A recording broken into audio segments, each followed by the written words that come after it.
Assalamualaikum warahmatullahi wabarakatuh. Alhamdulillahirabbil alamin wa bihi nasta'in ala umurid dunya waddin wassalatu wassalamu ala asrofil anbiya'i wal mursalin wa ala alihi wa sahbihi ajmain amma ba'd. Pertama-tama yang sama-sama kami hormati Bapak Firdaus Wajdi PhD selaku dosen mata kuliah Ulumul Quran dan juga kepada teman-teman yang kami cintai. Perkenalkan, kami dari kelompok 2 mata kuliah Ulumul Quran kelas 1B yang beranggotakan Adela Putri Ramadhani, Mutiara Zahra, Salwa Naila, dan saya sendiri Janur Ramadina. Pada kesempatan kali ini, kami akan menjelaskan materi tentang surah Makkiyah dan surah Madaniyah dalam Al-Quran. Baik, langsung saja, mari kita simak penjelasannya. Yang pertama yaitu ada pengertian Makkiyah dan Madaniyah. Para ulama mengemukakan 3 perspektif dalam mendefinisikan terminologi Makkiyah dan Madaniyah. Ketiga perspektif itu adalah yang pertama masa turun atau zaman an-nuzul, yang kedua adalah tempat turun atau makan an-nuzul, dan yang ketiga adalah objek pembicaraan atau mukatab. Yang pertama yaitu dari perspektif masa turun. Mereka mendefinisikan sebagai berikut. Makkiyah ialah ayat-ayat yang turun sebelum Rasulullah SAW hijrah ke Madinah, meskipun bukan turun di Mekah. Dan Madaniyah adalah ayat-ayat yang turun sesudah Rasulullah SAW hijrah ke Madinah, meskipun bukan turun di Madinah. Ayat-ayat yang turun setelah peristiwa hijrah disebut Madaniyah, walaupun turun di Mekah atau di Arafah. Dengan demikian, di dalam Quran Surah An-Nisa ayat 58 termasuk kategori Madaniyah meskipun diturunkan di Mekah, yaitu pada peristiwa terbukanya kota Mekah atau Fath Makkah. Begitu pula di dalam Quran Surah Al-Maidah ayat 3 termasuk kategori Madaniyah meskipun tidak diturunkan di Madinah, karena ayat itu diturunkan pada peristiwa Haji Wada. Yang selanjutnya adalah dari perspektif tempat turun. Mereka mendefinisikan Makkiyah adalah ayat-ayat yang turun di Mekah dan sekitarnya seperti Mina, Arafah, dan Hudaybiyah. Madaniyah adalah ayat-ayat yang turun di Madinah dan di sekitarnya, seperti Uhud, Quba, dan Sula. Terdapat celah kelemahan dari definisi di atas, sebab terdapat ayat-ayat tertentu yang tidak diturunkan di Mekah dan di Madaniyah dan di sekitarnya. Misalnya Quran Surah At-Taubah ayat 42 diturunkan di Tabuk, atau Quran Surah Az-Zukhruf ayat 45 yang diturunkan di tengah perjalanan antara Mekah dan Madinah. Kedua ayat tersebut jika melihat definisi keduanya tidak dapat dikategorikan ke dalam Makkiyah dan Madaniyah.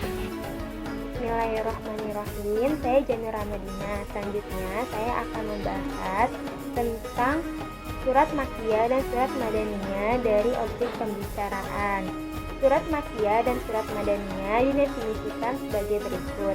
Makkiyah adalah ayat-ayat yang menjadi kitab bagi orang-orang Mekah, dan Madaniyah adalah ayat-ayat yang menjadi kitab bagi orang-orang Madinah. Definisi di atas dirumuskan para ulama berdasarkan asumsi bahwa kebanyakan ayat Al-Quran dimulai dengan ungkapan Ya Ayyuhan Nas yang menjadi kriteria surat Makkiyah, dan ungkapan Ya Ayyuhalladzina itu menjadi kriteria surat Madaniyah. Namun tidak selamanya asumsi ini benar, seperti contohnya Quran Surah Al-Baqarah itu termasuk surat Madaniyah, padahal di dalamnya terdapat salah satu ayat, yaitu ayat 21 dan ayat 168 yang dimulai dengan ungkapan Ya Ayyuhan Nas. Lagi pula banyak Al-Quran yang tidak dimulai dengan dua ungkapan di atas. Jadi dapat ditarik kesimpulan bahwa Makkiyah adalah ayat-ayat Al-Quran yang diturunkan kepada Rasulullah SAW sebelum hijrah ke Madinah, walaupun ayat tersebut turun sekitar atau bukan di kota Mekah, yang pembicaraannya lebih ditunjukkan untuk penduduk Mekah. Sedangkan Madaniyah adalah ayat-ayat Al-Quran yang diturunkan di Madinah dan sekitarnya, walaupun turunnya di kota Mekah dan pembicaraannya ditujukan untuk penduduk Madinah. Selanjutnya, karakteristik Makkiyah dan Madaniyah. Para ulama merumuskan dua metode untuk menentukan ayat-ayat Makkiyah dan Madaniyah.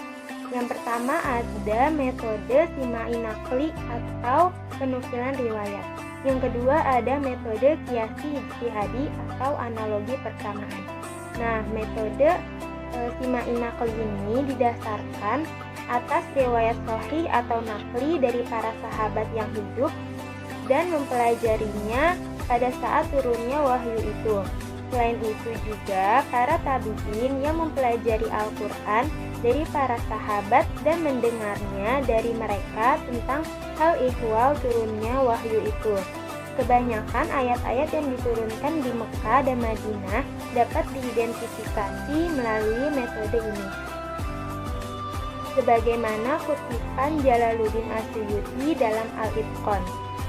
Aku mendengar Abu Amr bin Al-Ula berkata, aku bertanya kepada Mujahid tentang ringkasan ayat-ayat Madaniyah dan ayat-ayat Makkiyah.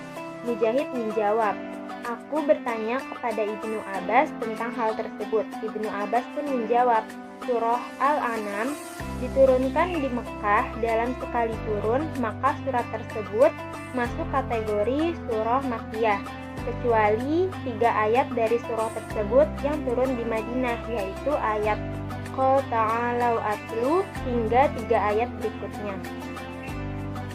Berdasarkan riwayat di atas, semua ayat dalam Quran surah Al-An'am merupakan Makkiyah, kecuali 3 ayat, yaitu ayat 151 sampai ayat 153, yang mana 3 ayat tersebut turun di kota Madinah. Penentuan surah atau ayat semacam ini yang menggunakan metode simai nakli karena menggunakan sumber riwayat dari sahabat sebagai dasar penentuannya. Saya akan menjelaskan tentang metode kiasi ijtihadi. Metode kiasi ijtihadi merupakan langkah lanjutan dari metode yang pertama, yaitu ketika sudah tiada lagi riwayat yang menjelaskan apakah surat atau ayat termasuk Makkiyah atau Madaniyah. Metode ini didasarkan pada penalaran atau akli terhadap ciri-ciri khusus yang terdapat pada ayat-ayat Makkiyah dan Madaniyah yang telah diketahui melalui riwayat yang sahih. Kemudian apabila dalam suatu surat yang belum teridentifikasi jenisnya, terdapat ciri-ciri yang sama seperti ayat Madaniyah, maka disebut Madaniyah ataupun sebaliknya. Dari metode kiasi ijtihadi inilah, kemudian para ulama merumuskan kriteria-kriteria tertentu dalam menentukan Makkiyah dan Madaniyah. Di slide selanjutnya, ada ciri-ciri surat Makkiyah. Yang pertama, mengandung ayat sajadah. Ada pada Quran surat Al-A'raf ayat 206, An-Nahl ayat 50 dan 149, Al-Isra ayat 107, Maryam ayat 85, Al-Furqan ayat 60, Al-Insyiqaq ayat 21, dan Al-Alaq ayat 19. Yang kedua, terdapat lafal kalla pada sebagian besar ayatnya. Ada pada Quran surat Al-Humazah ayat 4. Kalla layumbazanna fil hutamah. Yang ketiga, terdapat seruan ya ayyuhan nas. Ada pada Quran surat Yunus ayat 57. Yang keempat, mengandung kisah nabi-nabi dan umat-umat yang terdahulu, kecuali Quran surah Al-Baqarah, contoh Quran surat Al-A'raf. Kisah Nabi Adam dengan iblis, kisah Nabi Nuh dan kaumnya, kisah Nabi Sholih dan kaumnya, kisah Nabi Syuaib dan kaumnya, kisah Nabi Musa dan Fir'aun. Yang kelima, terdapat kisah Adam dan iblis, contohnya dalam surat Al-A'raf ayat 11 yang artinya, sesungguhnya kami telah menciptakan kamu, Adam, lalu kami bentuk tubuhmu, kemudian kami katakan kepada malaikat, bersujudlah kamu kepada Adam. Maka mereka pun bersujud kecuali iblis. Dia tidak termasuk mereka yang bersujud. Yang keenam, semua atas sebagian suratnya diawali huruf tahajji seperti Qaf, Nun, Sha, Mim. Adapun tambahan dari ciri-ciri surat Makkiyah, surat Makkiyah juga bisa diidentifikasi melalui tema yang dibicarakan, yaitu yang pertama, ajakan kepada tauhid dan beribadah hanya kepada Allah. Pembuktian mengenai risalah, kebangkitan dan hari pembalasan, hari kiamat dan kedahsyatannya, neraka dan siksaannya, surga dan nikmatnya, argumentasi terhadap orang musyrik dengan menggunakan bukti-bukti rasional dan ayat-ayat kauniyah. Yang kedua, kisah-kisah Nabi dan umat terdahulu sebagai pengingat tentang akibat orang-orang yang mendustakan ajaran Rasul, sekaligus sebagai penghibur Nabi Muhammad atas perlakuan buruk yang menimpa beliau. Yang ketiga, perumusan dasar-dasar hukum syariat dan akhlak mulia yang menjadi dasar terbentuknya suatu masyarakat dan penyingkapan dosa orang musyrik dalam penumpahan darah, memakan harta anak yatim secara zalim, penguburan hidup-hidup bayi perempuan, dan tradisi buruk lainnya. Yang keempat, ada ayat-ayatnya pendek, surat-suratnya pendek, terdapat kalimat sumpah, nada perkataan yang keras dan bersajak. 4. Ajakan kepada tauhid dan beribadah hanya kepada Allah. Kemudian mengenai risalah, kebangkitan, dan hari pembalasan.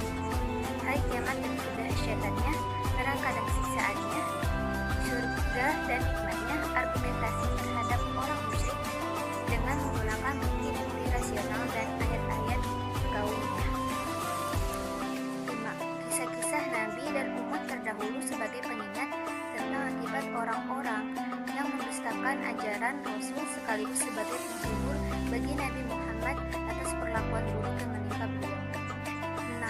Ayat-ayatnya pendek, surat-suratnya pendek, terdapat kalimat sumpah, nada perkataannya keras dan bersajak. Ciri-ciri surat Madaniyah. Yang pertama, setiap surat yang berisi hukum pidana, hukum warisan, hak-hak perdata, dan peraturan-peraturan yang berhubungan dengan perdata serta kemasyarakatan dan kenegaraan termasuk Madaniyah. Dan yang kedua, setiap surat yang mengandung izin untuk berjihad, urusan-urusan perang, hukum-hukumnya, perdamaian dan perjanjian termasuk Madaniyah. Mempelajari surat Makkiyah dan surat Madaniyah. Yang pertama, untuk dijadikan alat bantu dalam menafsirkan Al-Quran, sebab pengetahuan mengenai tempat turun ayat dapat membantu memahami ayat tersebut dan menafsirkannya dengan tafsiran yang benar. Sekalipun yang menjadi pegangan adalah pengertian umum lafaz, bukan sebab yang khusus. Berdasarkan hal itu, seorang musafir dapat membedakan antara ayat yang nasih dengan yang mansukh. Bila di antara kedua ayat terdapat makna yang kontradiktif, yang datang kemudian tentu merupakan nasih yang terdahulu. Kedua, meresapi gaya bahasa Al-Quran dan memanfaatkannya dalam metode dakwah menuju jalan Allah Subhanahu wa Ta'ala. Sebab setiap situasi mempunyai bahasa tersendiri. Memperhatikan apa yang dikehendaki oleh situasi merupakan arti paling khusus dalam retorika. Karakteristik gaya bahasa Makki dan Madani dalam Al-Quran pun memberikan kepada orang mempelajarinya sebuah metode dalam penyampaian dakwah di jalan Allah Subhanahu wa Ta'ala yang sesuai dengan kejiwaan lawan berbicara dan menguasai pikiran dan perasaannya serta menguasai apa yang ada dalam dirinya dengan penuh kebijaksanaan. Mungkin itu saja yang dapat kami sampaikan. Kurang lebihnya mohon dimaafkan. Wassalamualaikum warahmatullahi wabarakatuh.